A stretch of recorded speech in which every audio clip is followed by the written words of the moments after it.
We are going to be starting tonight with a about 50-second clip of Hiroshima before the bombing in 1935. This is from the New York Post, so there may be some commentary to be like, but I think it is very valuable footage, nonetheless.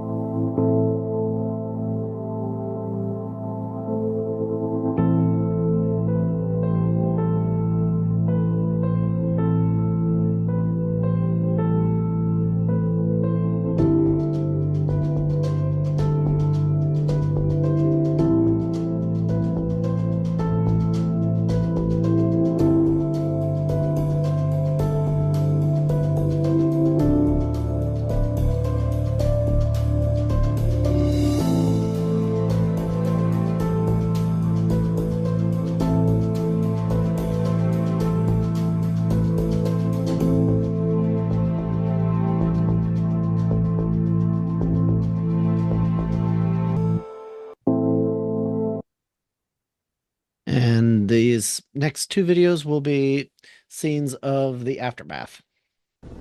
The devastation you see here was caused by the explosion of the bomb above this 0 point. Only the strongest buildings are left standing, and they are gutted. Looking north from 0 point, this is what was left.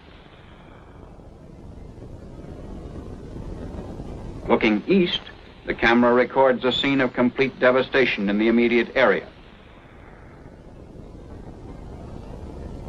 To the south, these are the ruins.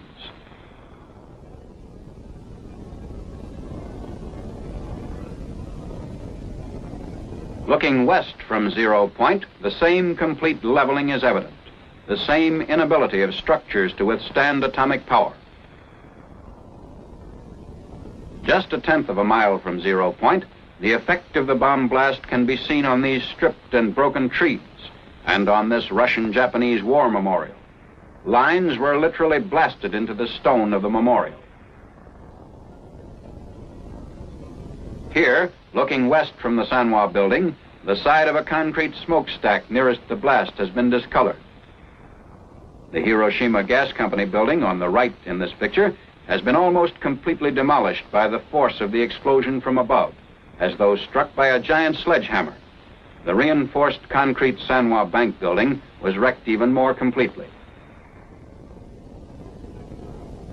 These twisted steel beams once supported the roof. The direction of the bomb blast can be seen clearly in these scenes of the concrete parapet wall extending above the bank building's roof.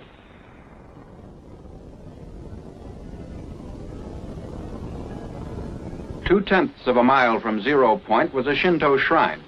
Here, too, the blast stripped the trees and collapsed stonework. Originally, the base of this statue was polished granite, but now the stone is roughened by the force of the blast, which completely removed the polish. The lighter surfaces, which are being pointed out, indicate the angle of the bomb blast as though painted on the surface.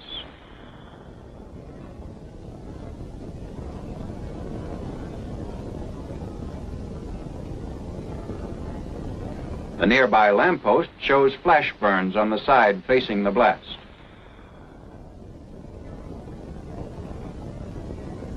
The Commercial Museum was also within two-tenths of a mile of 0 point, and the garden wall facing the blast was bent inward by the push of the explosion. The downward force of the blast caused the failure of the concrete beams which supported this roof, and the roof itself has settled so much that it now acts as a reservoir.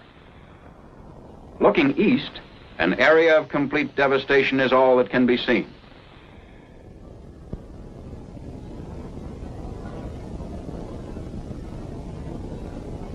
The railing was blown off this bridge, and the steel poles on the bridge show the effects of the atomic bomb blast, which hurled grit with such force as to etch the steel.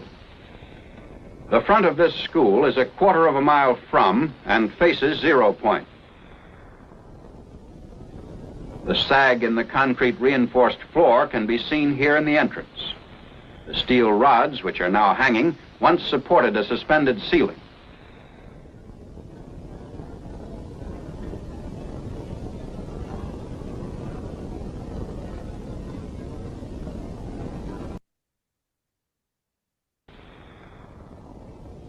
Whereas this reinforced concrete building of the Chukogi Electric Company, 1/2 mile from 0 point, withstood the blast much better.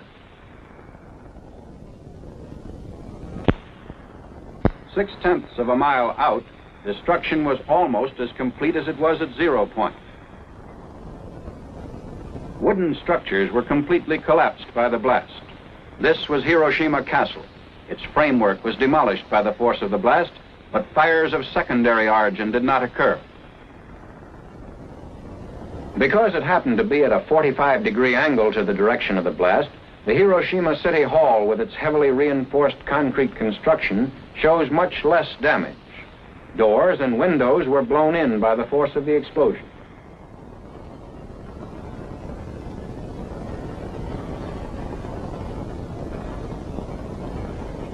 Shadows of the posts on Yorozuyo Bridge indicate the direction of the explosion.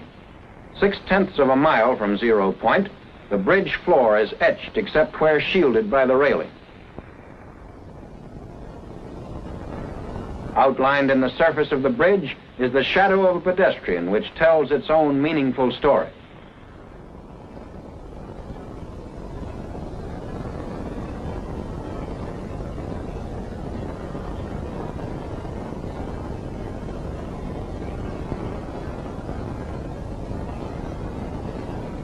One mile from 0 point, the blast damage shows lessening force, but the results of fires of secondary origin are still severe. On this side of a steel bridge over the Ota River, 1 mile away from and facing 0 point, the lead paint was almost completely removed by the sandblast effect resulting from the explosion of the atomic bomb. The surface of the other side of the same bridge, however, was not visibly affected. Also a mile away from 0 point is a Red Cross hospital, which, although damaged, never ceased functioning.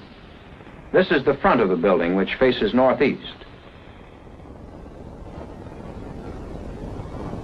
On the northwest side of the building, the steel windows and all floors were blown in.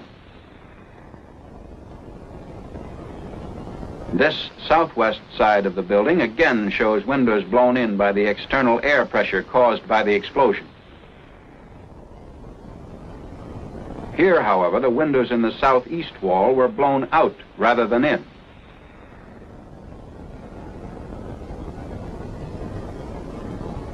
A look inside the hospital shows chairs in the same position as at the time of the blast. The backs of the chairs, which faced 0 point, were flash burned through the window. The mohair upholstery fabric was singed down to the base of the nap. The effect on this wall, which faced 0 point, was almost identical with the damage done by the explosion to the opposite wall. In addition, interior partitions were knocked down. Looking toward 0 point from the roof of the Red Cross Hospital a mile away, the tremendous destruction created by the first atomic bomb can be seen. And comrade, you have the floor. The decision to use the atom bomb by Alperovitz. Over 50 years, we often also seem to have felt a strong need to justify the bombings by reference to what can only be called notions of revenge. A recent survey of the press concluded that present media coverage is worse than it was in the euphoric aftermath of World War II. The media now ignore, with limited exceptions, an impressive body of evidence and argument that run counter to the official line. In the earlier 1945-1950 period, some journalists and editors themselves questioned the decision to use the bomb in ways that are strikingly similar to the current scholarly consensus. And two journalists understood that the Russian entry into the Pacific War played an important part in ending the war. Quite simply, it is not true that the atomic bomb was used because it was the only way to save the hundreds of thousands or millions of lives, as was subsequently claimed. Modern evidence, reinforced again by the information which has been discovered in the course of research for this book, suggests not only that the president and Burns knew Japan was on the verge of surrender, but that once the new weapon had been successfully tested, rushing to end the war before an expected mid-August Red Army attack was indisputably a major concern. To be silent about the past is to accept the decision silently, with no challenge. It is thereby also to sustain and silently nurture the idea that nuclear weapons can and should be used or threatened to be used. Thank you, comrade. And with that, I want to welcome everyone tonight to the People's School for Marxist-Leninist Studies. Today is August 6, 2024, or also the 79th anniversary of the atomic bombing of Hiroshima. Tonight's class is The Truth of Hiroshima and Nagasaki. This is a collaboration class of the People's School for Marxist-Leninist Studies in collaboration with the Asian American Friendship Congress. So for class tonight, we will be discussing the Manhattan Project and atomic scientists. We will talk about the true nature of the atomic bombings and why the justification of the bombings, of dropping the bombs, was unjustified. We will be talking about the results of dropping the atomic bombs, the way it changed the world, and relating the event to the current day with Western imperialists risking nuclear war with Russia and China. We will also be showing scenes of a simulated nuclear war and scenes from the movie The Day After, made in 1983.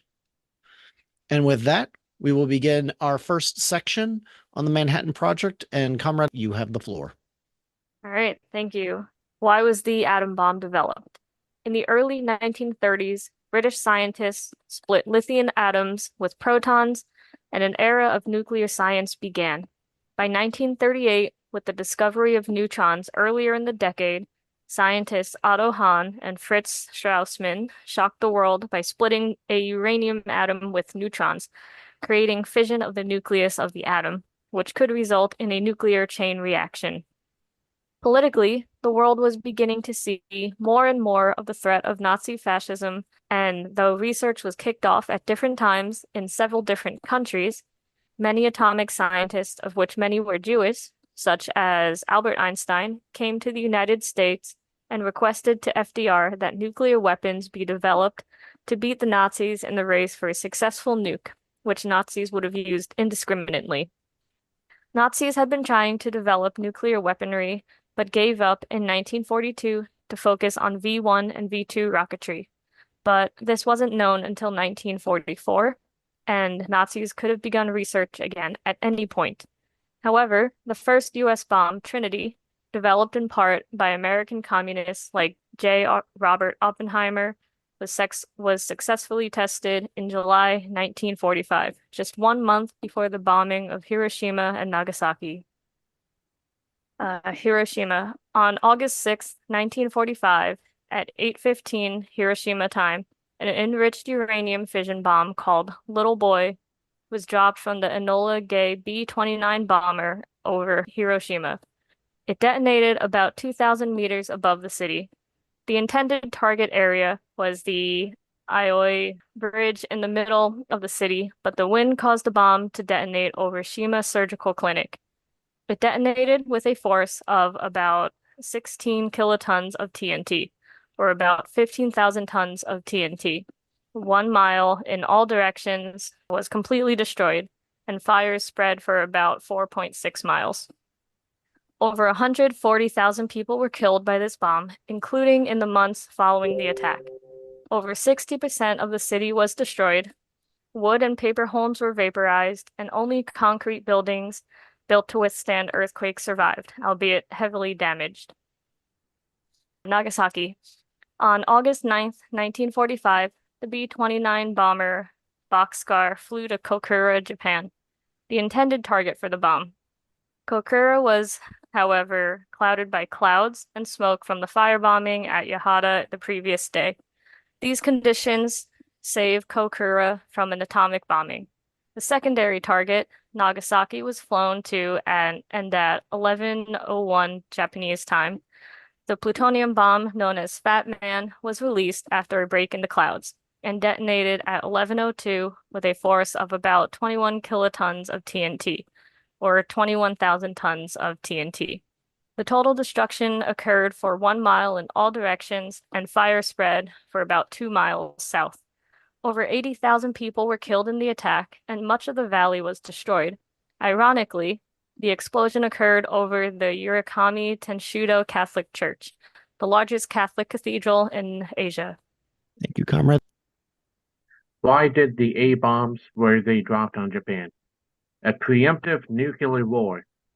As the Second World War approached its end, FDR died in April of 1945, and the Nazis surrendered in May of 1945. The imperialists in the United States and the United Kingdom were already looking to subvert the diplomacy made with the USSR during the war and was preparing to fight a war with Soviet Union following World War II, and to use the end of World War II to do so. Hiroshima and Nagasaki were bombed with nuclear weapons to test them on a civilian center.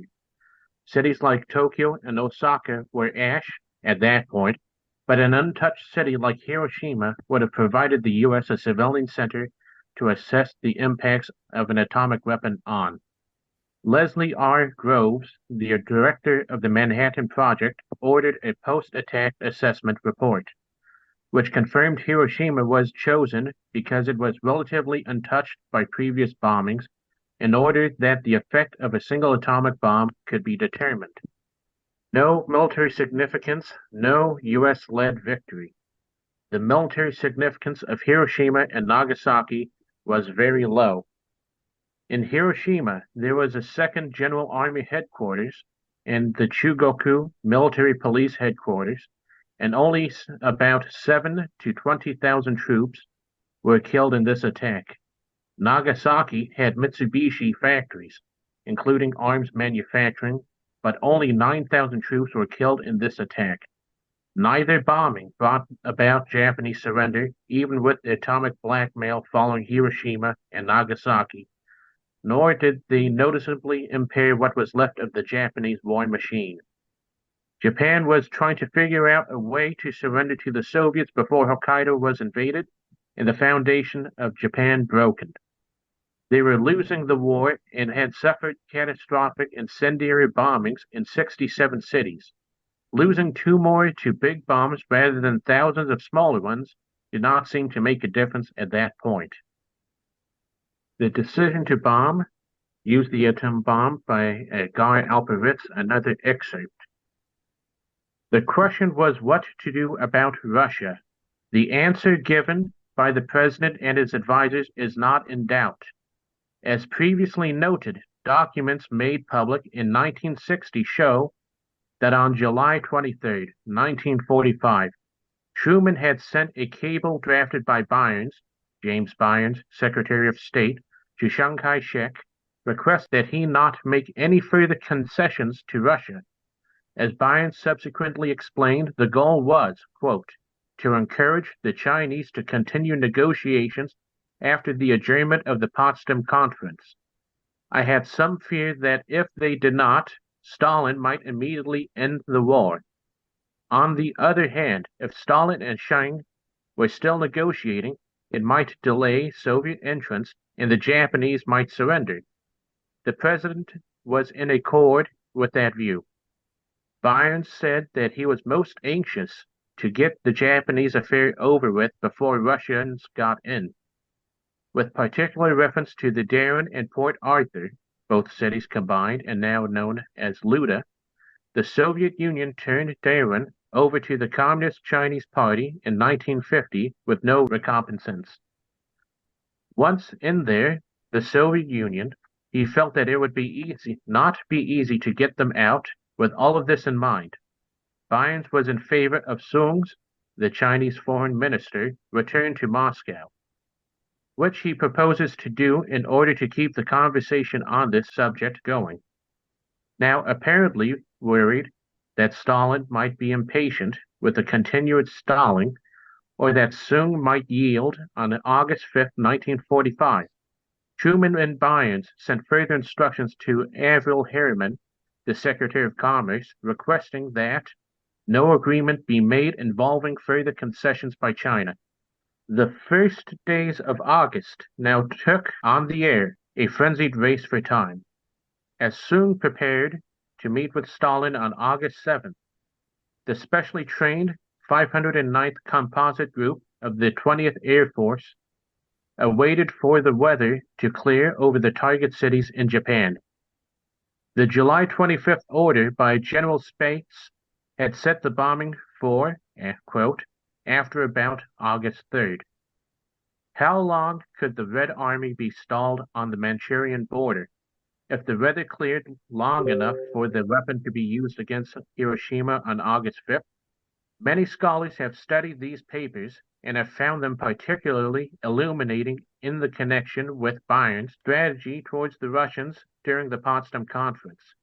3 days prior to the bombing of Hiroshima, Walter Brown, associate of Bayern's, noted, aboard the USS Augusta, President Leahy, JFB Bayern's, agreed Japan was looking for peace.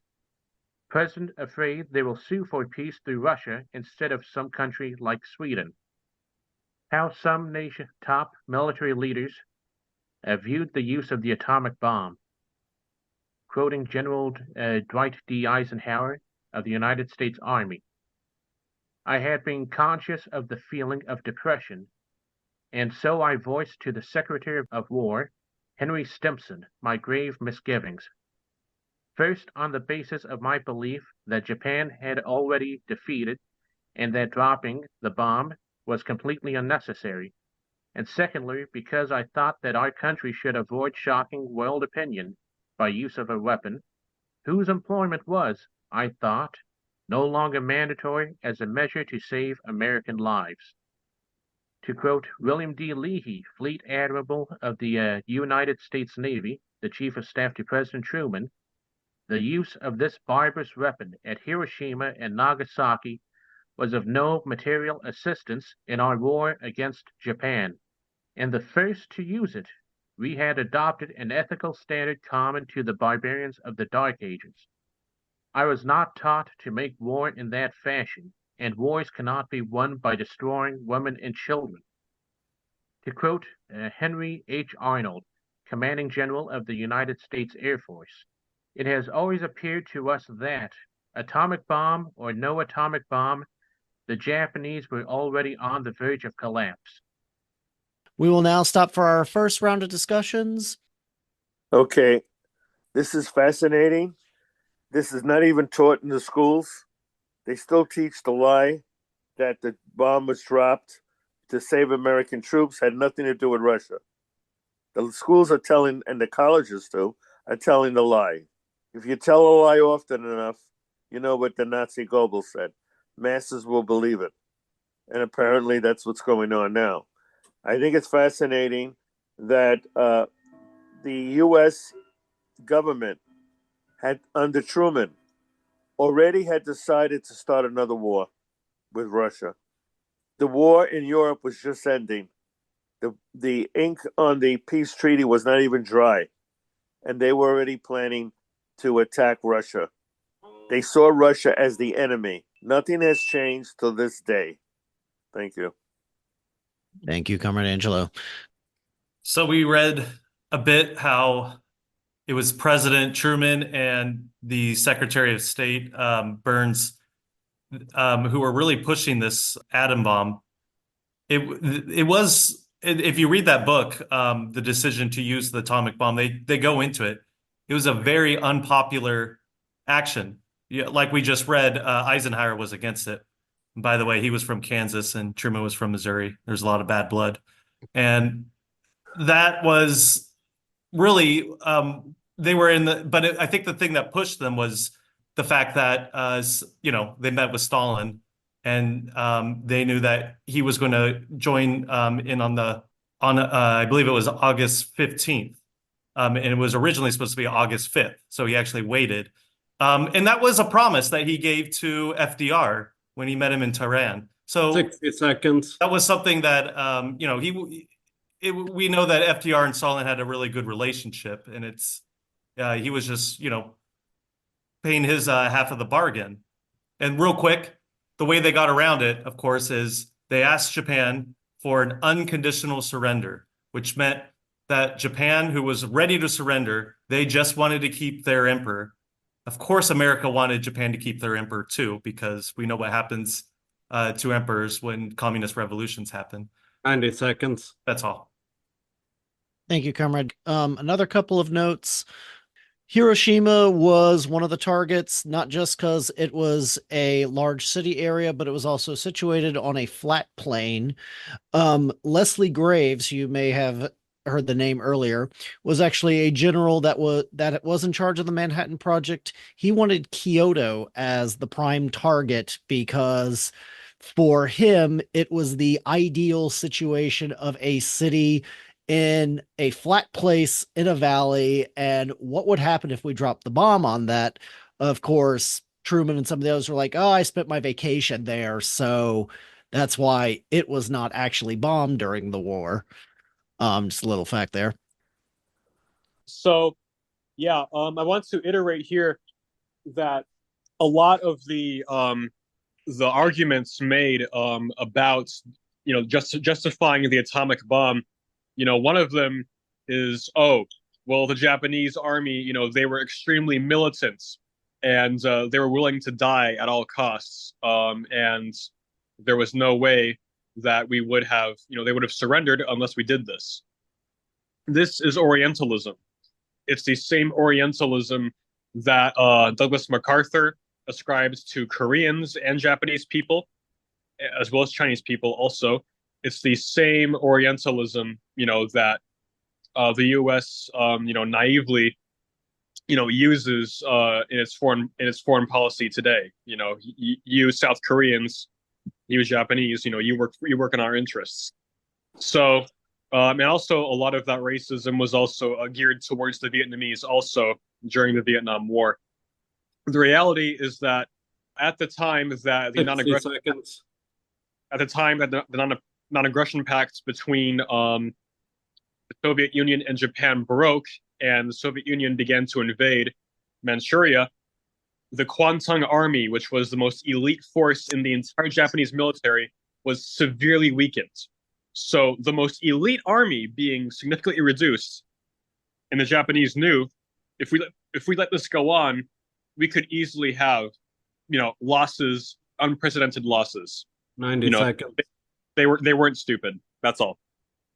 Thank you, comrade. Another thing is Stalin had actually proposed a splitting up of the island of Hokkaido between a north and south zone, as well as Tokyo, by a Soviet and American zone, like is in Berlin.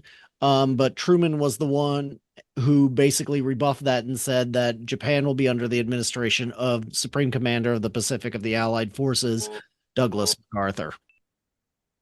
Hi. You said you had mentioned something about papers that they looked at to see basically that there was no reason to drop the bombs. What were those papers again? So these were historical papers, cables that were declassified in the 1960s, I believe, from Harry Truman's office, as well as other Secretary of State and State Department cables that had been sent around that time concerning the dropping of the bomb. Like I said, though, a lot of those resources and cables were not declassified until the 1960s, starting around that time. And then there were still stuff about all that was not declassified till I believe the 90s. So there could even be some other stuff that is still classified to the date on that. Thanks. Of course. Well, I did have one comment, which is just that it seems very dangerous, the time period when the United States was the only country that had the atomic bomb before the Soviets got it, and it seems like a large reason as to why it was actually used. I think I heard during the Rosenberg's class that there was actually a plan in the American military to also preemptively nuke the Soviet Union as well, and it was the Soviets getting their own bomb that kind of stopped them from trying to do that. But anyway. That is correct. And in fact, one of the books at New Outlook Publishers, Unveiling Lies of the Cold War, there is a section in there where they discuss that, in fact. And right before the USSR actually tested its first atomic bomb, the US had about 250 nuclear bombs ready to go, and the Pentagon came to the conclusion that a victory over the Soviet Union was possible. And they came up with about 8 different plans, but alas, and perhaps thankfully for humanity, the Soviets detonated their first bomb, and that put a damper on all that. But there will be some more issues about that. So there's a lot, y'all talk about like lots of the lies there, like they teach in like schools and public schools and colleges and the media in general, but the morality of it is like we don't want millions of soldiers to die, young men, so we're going to kill the civilians in a horrible.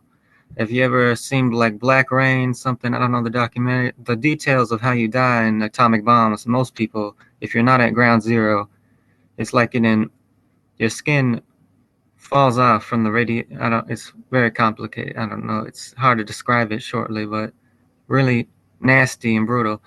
And it's like, essentially, we don't want these young Americans to die, so we're going to kill all the civilians. And it shows they're not liberators, it's, at least not in Japan, because they're bombing everyone, they're killing everyone. Everyone's the enemy, including the civilians. It's not the government. It's not the national enemy. We just hate Japanese people. Thank you.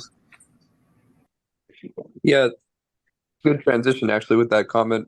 That was going to be my comment. It was definitely the atomic bombs was a showing of force to the Soviet Union, but even as mentioned earlier in the presentation, one of the cities that was planned to be bombed couldn't be bombed because it was smoked out. The sky was full of smoke, and from what I understand, the firebombing was particularly deadly in Japan because a lot of the cities of that era were built out of wood, and many more people died from those bombings than what the comrade said before, that the target was civilians, is definitely true. And that was done in Europe as well. Parts that became East Germany, for example, were razed with the firebombing, which I think led 60 seconds. an American prisoner of war to write the book Fahrenheit 451. But anyways, my comment was on the bombings of civilians. There's a good movie that came out in the 80s. Many comrades might know the movie Totoro, My Neighbor Totoro. It's like a kid's movie, anime movie. Well, it actually came out as a double feature with a movie called Grave of the Fireflies. So I recommend comrades watch that movie, Grave of the Fireflies. Thank you. Thank you, Comrade. Also, Hayao Miyazaki definitely while he may not have been a member of the Communist Party of Japan, was definitely a fellow traveler and sympathetic of the Soviet Union. Real quick on what the comrades from West Virginia mentioned, the United States had no idea that the Soviet Union was even close to being able to pull off an atomic bomb. You have to remember only 25 years or so before, in 1922, they had the revolution. They were just a bunch of farmers, realistically.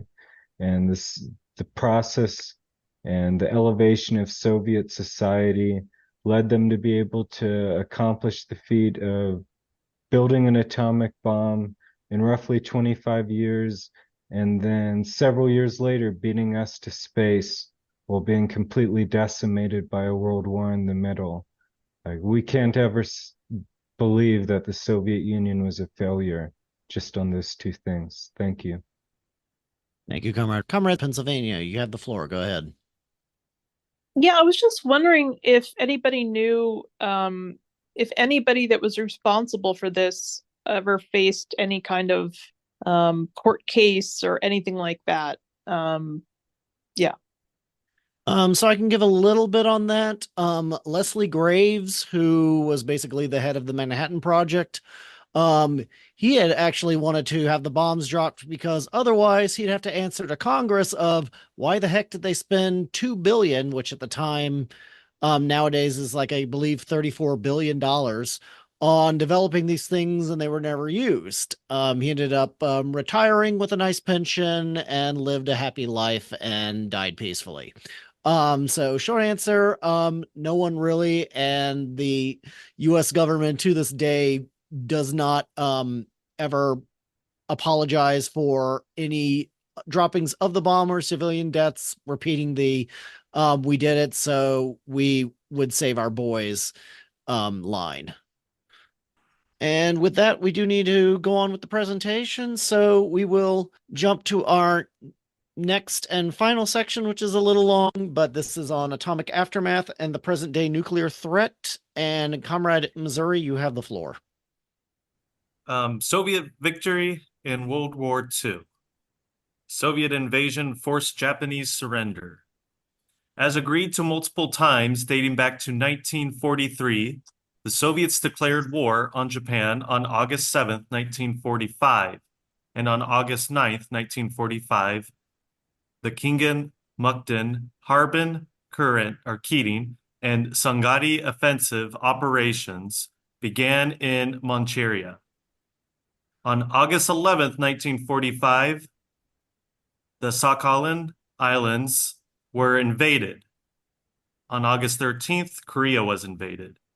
On August 18th, the Kuril Islands were invaded. On September 2nd, 1945, Japan surrendered.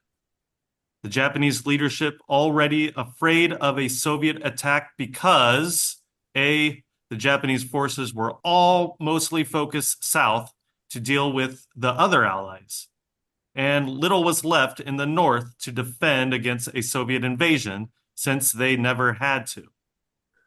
The Soviet invasion was feared to be particularly brutal, seeing that what they had done to defeat Nazi Germany in the West. And a Soviet invasion of Hokkaido would have broke the foundation of Japan, according to the Japanese. Indeed, the Soviets were part of the Allies and could not be a mediator for surrender. Dawn of the atomic age, how the atomic bombings changed the world. Trinity, Hiroshima, and Nagasaki were shots heard around the world. The United States had invented and used a new type of weapon entirely that could destroy whole cities or whole bases. They built it, tested it, used it on civilian centers, and created a narrative that had ended the deadliest war in human history, and now was the only nation in possession of a nuclear weapon. The United States had an atomic monopoly and therefore held significantly larger power on the world stage. Luckily, atomic scientists did recognize the needs of the post-war world, and information from the Manhattan Project was successfully relayed to Soviet scientists who were already engaged in their nuclear program. In 1948, American atomic monopoly was shattered when the Soviets successfully tested RDS-1, a plutonium bomb with a force of 21 kilotons of TNT, like that used in Nagasaki, at a site in the Kazakh SSR. They created mutually assured destruction, and although the world has lived in fear of a nuclear war between the US and USSR, or Russia and China, the lack of atomic monopoly has ensured that no nuclear weapon was used on another nation since 1945. Nagasaki is still the last atomic bombing in the world. The present-day nuclear threat, an urgent need to stop nuclear war. Humanity is very lucky to have not seen an offensive nuclear attack since Nagasaki. We've seen the world come to the brink of nuclear warfare in 1962 with the international missile crisis. We've seen a lot of nuclear close calls and nuclear blackmail, but we've never used the bomb on each other since 1945. Today, the situation is deteriorating, and the United States and NATO are becoming recklessly closer to a third world war with Russia and China. The United States has nuclear weapons in Germany, Netherlands, Belgium, Italy, and Turkey. The Russian Federation has nuclear weapons in Belarus. Recently, Russia suspended participation in all nuclear arms treaties by February 2023, and Putin claimed U.S. officials were considering restarting American nuclear tests, which they had been, according to multiple U.S. outlets, as far back as 2019. With depleted uranium rounds being used in the war in Ukraine, suggests of providing nuclear weapons to Ukraine, the imminent situation with Taiwan in the Middle East, and U.S. possibly looking to restart nuclear testing, the threat of nuclear war is the closest it has been since 1962. This, combined with fascism and militarism arising again, makes the work of anti-imperialism and anti-fascism the most important task of every person. And the ultra-left and liberal efforts to divide the anti-imperialist movement so criminally disgusting. The ultra-left is objectively aiding Western imperialism. And so we say, stop nuclear war and stop NATO. And per the Bulletin of Atomic Scientists, we are still online 90 seconds to midnight. Midnight being nuclear war and destruction. Thank you, comrade. The next video is going to be a simulation of what would happen in a nuclear war. According to a survey prepared by the FAS and NRDC, there are approximately 23,300 nuclear weapons in the world stored at some 111 sites in 14 countries. Stage exchange of strikes. After it started, and as the nuclear threshold is crossed, the fighting escalates into a tactical nuclear war in Europe. Russia sends 300 nuclear warheads using aircraft and short-range missiles to hit NATO bases and advancing troops. NATO responds with about 180 nuclear warheads from aircraft. Casualties, 2.6 million.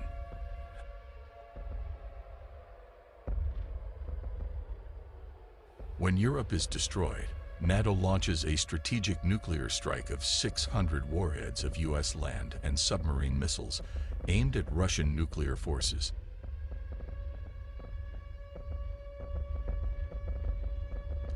Before it loses its weapon systems, Russia fires warning shots, responding with missiles launched from launchers, vehicles, and submarines. The main purpose of nuclear strike is not to kill as many people as possible, but to destroy the very possibility of a retaliatory or second strike. All means of application have priority targets. These are primarily missile launch silos, military installations, large cities, large industrial plants, dams. If the power industry, the military, the government, if the power generation and transmission facilities are destroyed, the state will be destroyed irreversibly.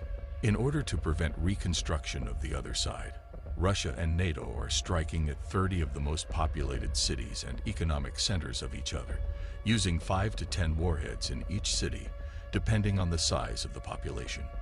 As a result of the nuclear exchange, the number of direct casualties, including deaths, 34.1 million, and injuries, 57.4 million, from the series of nuclear exchanges.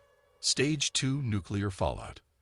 The horror of radioactive fallout lies in its ability to spread radiation over a wide area, affecting people, animals, and the environment. Exposure to high levels of radiation can cause acute radiation sickness, which can lead to symptoms such as nausea, vomiting, diarrhea, and fatigue. In severe cases, radiation sickness can be fatal. 27 million more people will die. Stage 3 nuclear winter and famine. The biosphere received such a blow that it is unlikely to recover and return to its original state. The ecosystem of the equatorial zone, which is tuned to almost constant temperatures, will be particularly affected. There, even if forests are not burned, higher forms of life will disappear, apparently, completely or almost completely. According to scientists, about 5 billion people in 2 years may die as a result of a nuclear war between the US and Russia, which confirms the need for global cooperation to prevent it. Let's say no to any war, and it is better to create something new than... Okay. And our last video for tonight is a scene from The Day After, which is a film made by Nicholas Meyer. This scene is the sirens going off in a city as the bombs are falling and the explosion itself. So.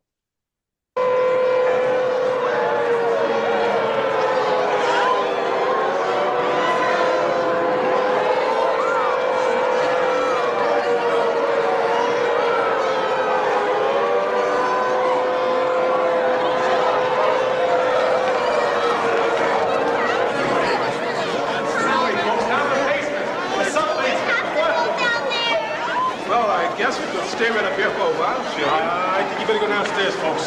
Please.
Come on, baby, don't die on me now.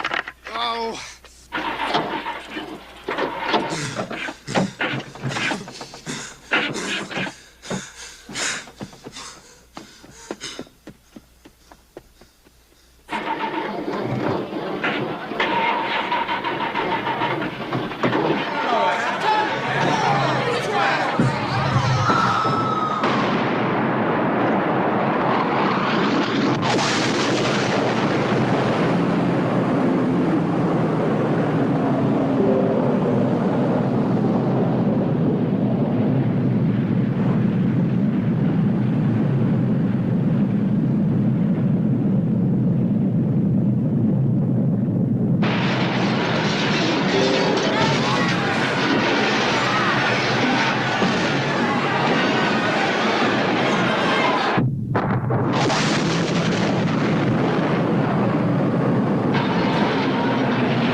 And Comrade Angelo, you have the floor.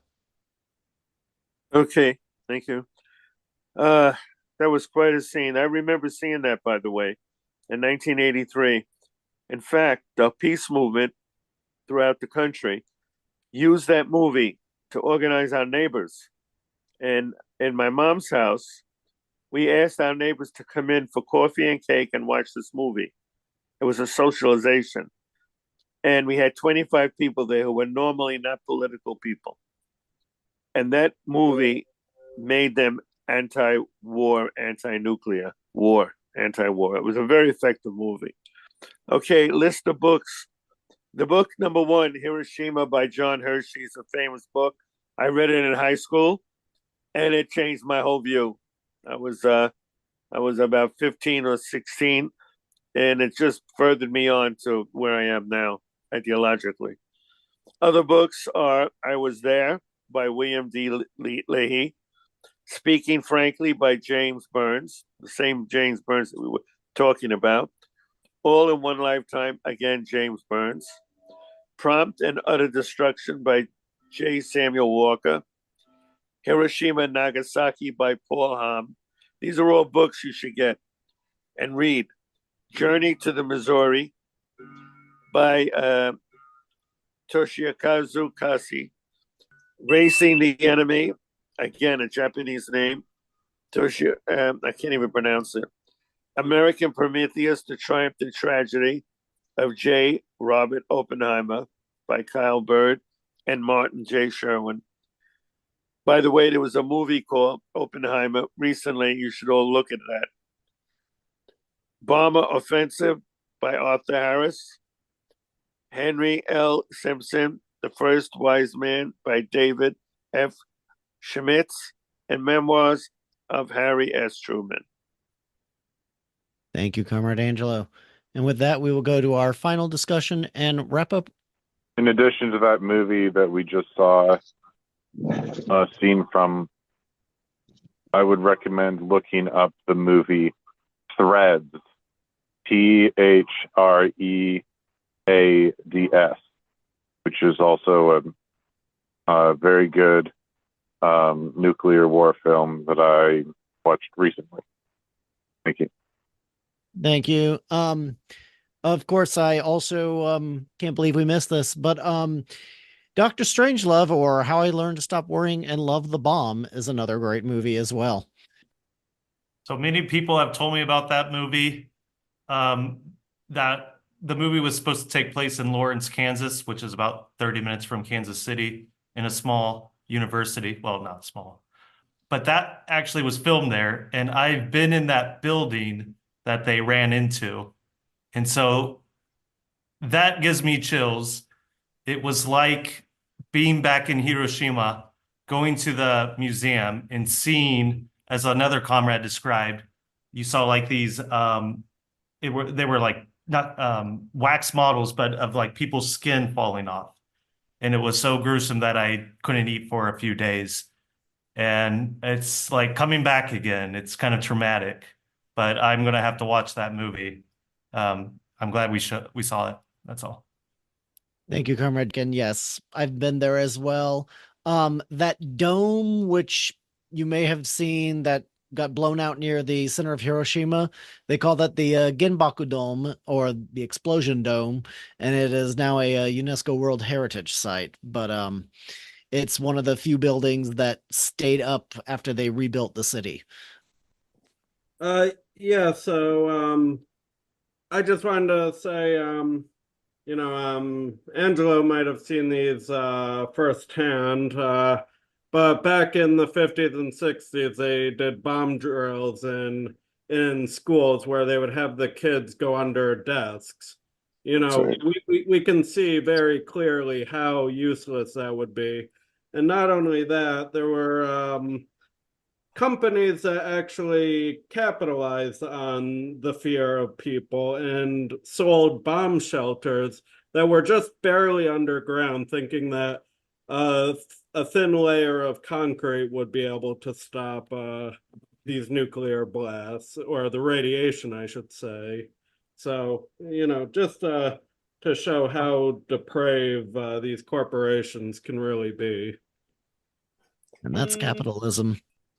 Oh yeah, like I was just thinking that I read the book American Prometheus, and I got like that book by John Hersey at library book sale. I gave it to my dad for his birthday. I haven't read it yet myself. It looks interesting though. I'll look at some of the other books on the list. Thanks.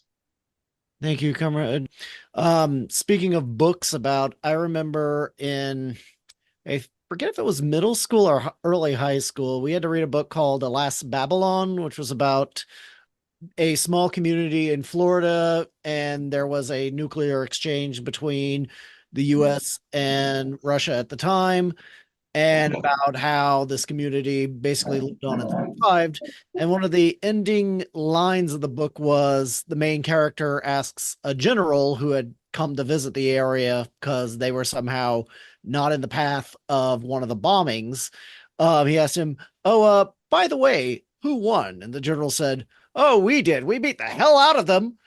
And then he paused and said, not like it matters. If there are no other comments or questions, we will then go to our wrap up for the class today. Tonight's class was with the Asian American Friendship Congress, and for that, we'll turn the floor over to you. All right, thank you. All right. The Asian American Friendship Congress, or the AAFC, is an organization dedicated to struggling against racism and negative perception of Asian peoples. We recognize that the prejudice experienced by Asian Americans and Pacific Islanders, AAPI, is exacerbated by the corporate elites to create a wedge between working AAPI people and the rest of the American population. We aim to educate the American people on AAPI history in order to demystify prejudices, stereotypes, and negative perceptions of the AAPI community. We also hope to foster closer bonds between the American peoples and the nations of East Asia and Southeast Asia. The AAFC seeks to normalize relations with these emerging Asian economies, including the Democratic People's Republic of Korea and the People's Republic of China. The AAFC also seeks to promote and preserve the diverse cultures which Asian immigrants have brought to our shores, and these rich cultural aspects include cuisine, music, art, and languages. Thank you, comrade. And if you're interested in finding more information about the Asian American Friendship Congress, you can visit their website at https://aafc.us.org. New Outlook Publishers is our sister publishing house. Yes, please visit our partner publishing house, New Outlook Publishers. You can find a lot of great works there. That'll help spread the spoon. And of course, we urge everybody to build their own Marxist-Leninist library in their own homes. Some relevant classes for tonight's class, some relevant books to tonight's class. The Only Choice, Peaceful Coexistence by Gus Hall, and Unveiling the Lies of the Cold War, and a collection of articles by Russian journalist Ekaterina Bonova. And once again, you can find those works at newoutlookpublishers.store. And on a slighter, lighter note tonight, our closing song will be May There Always Be Sunshine by Pete Seeger. Well, or I got a 4-year-old boy song, 5-year-old boy song. It actually was written by a 5-year-old. Well, he wrote the words. He'd painted a picture, and a typical 5-year-old picture, a big yellow sun, a big blue sky, and underneath were 2 figures. And in the corner of his picture, he'd put some words.